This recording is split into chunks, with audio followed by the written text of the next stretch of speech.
দাদা ছেলে আইছে তো ভাই, দাদা ছেলেও নির্বাচন করতে ওই যে আইছে পিছনে, সামনে আসো, সামনে এসে একটু ওই যে দাদার ছেলে। দাদা ছেলে মেয়ে কয়জন? আমার 2 ছেলে, বড় বড় ছেলে বিয়ে দিয়েছে, মিল আছে, দুই মিল আছে। একখান মাঝি গেছে সবার, একখান মাঝি একখান, আর আমার 2 সবার। একটু ডিফারেন্স আছে, আপনি পান খান আর উনি হচ্ছে পান কোনো খায় না। ডিফারেন্স না, দুই সন্তান। উল্টো কবে নেই যখন নিজে কবে সে আর আমি উল্টো কমারে যে অন্যতা খাই, তাহলে তখন কি হবে?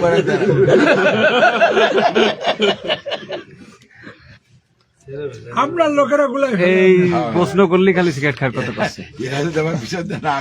না, তাহলে বলে আমরা ডুমুরিয়ার কথা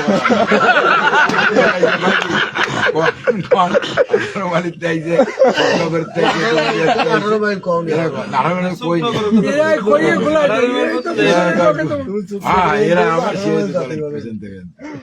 পুলিশ হয়ে গেলে না, আমরা অনেকেই তো শুকনগরও চিনি না, 18 মাইলও চিনি না। কি শুকনো করছেন না? শুকনো করে তো খাসির বিখ্যাত জায়গা, আপনি চেনেন না মানে? কোনো এক সময় ছিল, আব্বাস হোটেল কোনো এক সময় ছিল, এখন হচ্ছে আমাকে 0 পয়েন্ট ভালো, মোড়ে মোড়ে আব্বাস, 0 পয়েন্ট ভালো, অনেক ভালো। এখন মোড়ে মোড়ে আব্বাস হয়ে গেছে।